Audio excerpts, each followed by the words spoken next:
was manic. He was volatile. He was aggressive. He was temperamental. And at a lot of times, I thought a danger to Gayle. Now listen, in no way, shape, or form, Gayle stated that in no way, shape, or form did she fear for her life, because I'm sure that a number of people would have taken R. Kelly down had he physically tried to bring harm to Gayle. But Gayle gave an interview with the grace of a patron saint.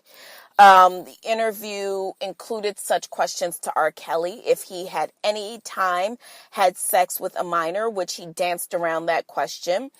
R. Kelly went on to state that he has given 30 years of his life. What an ego, what a megalomaniac, to us, as though we have asked him for his 30 years, and that he was being set up and being ruined.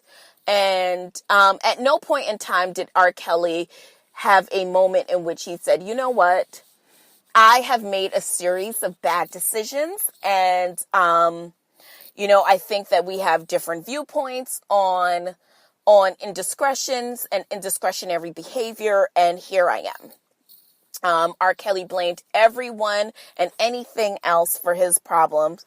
And, I thought that the interview was, first of all, an interview normally exists where there is someone who is asking questions. Those questions are being answered. Whether or not they're being answered in a complete whole way, which makes sense, is, up for debate. But this wasn't an interview. R. Kelly basically took over, I know many of you, and listen, we could debate about this forever.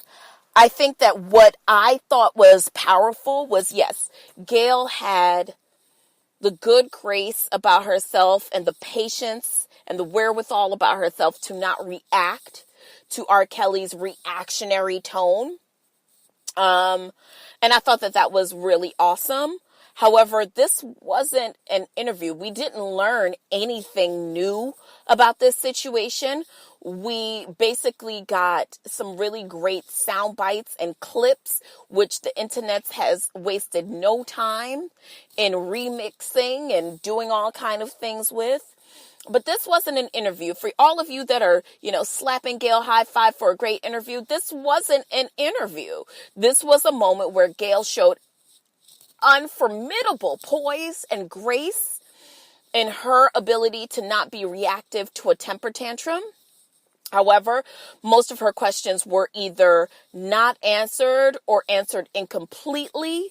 And the point of fact finding, which a lot of times is the whole idea of an interview, was lost.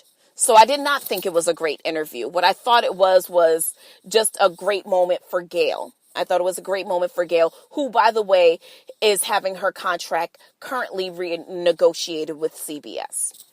Part 2 of the interview took place where two of R. Kelly's live-in girlfriends, I think ages 21 and 24, were also interviewed by Gayle. Now, that was a great interview because we then got to find out, A, that he has 2 live-in girlfriends, which is wild, none of which paid his bail for his original jailing. That bail was paid by a young lady that R. Kelly met on a boat cruise to nowhere. You know them party cruises?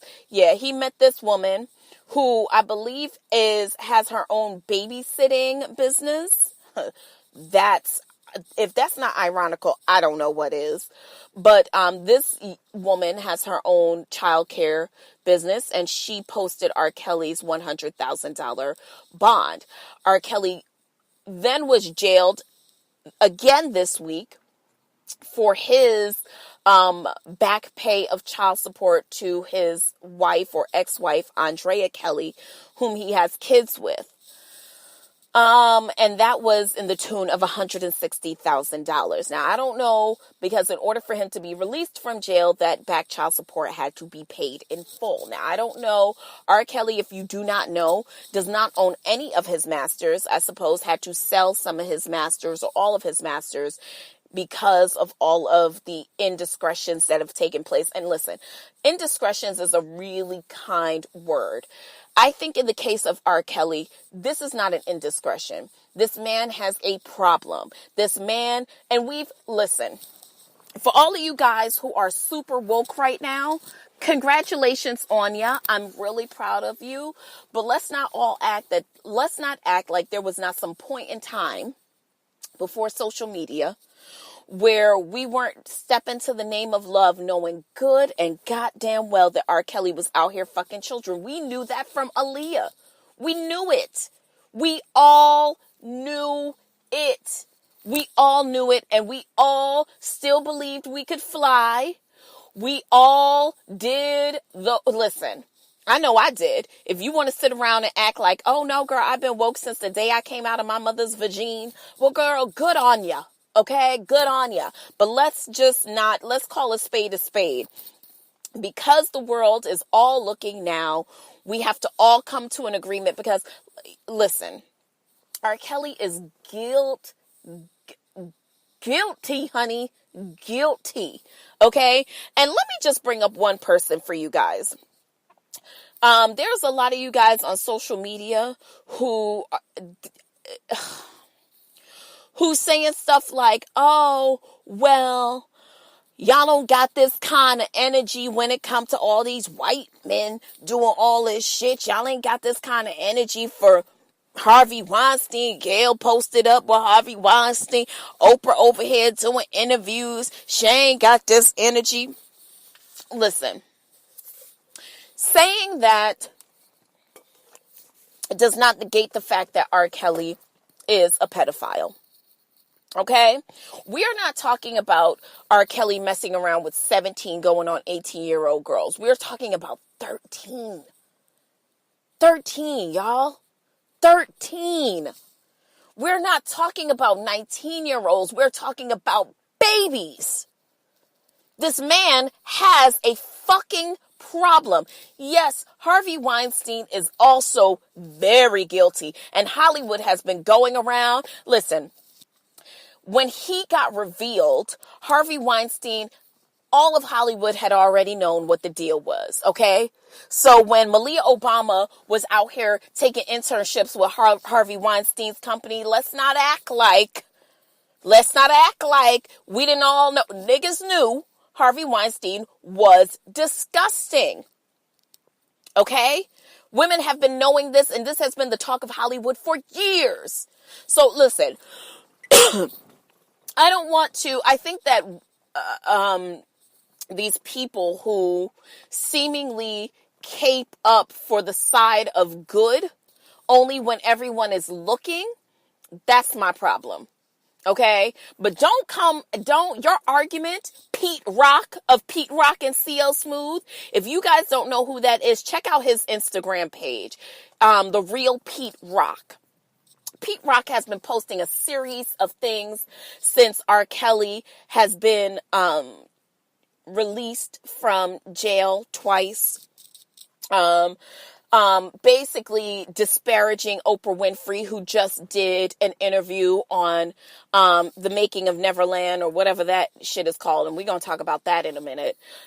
She did an interview with the two alleged victims of making Neverland, Wade Robinson, and I'm not sure who the other gentleman is, but whatever, another young white man who says that Michael Jackson molested them and what have you, and he was grooming their parents and he was grooming them and whatever.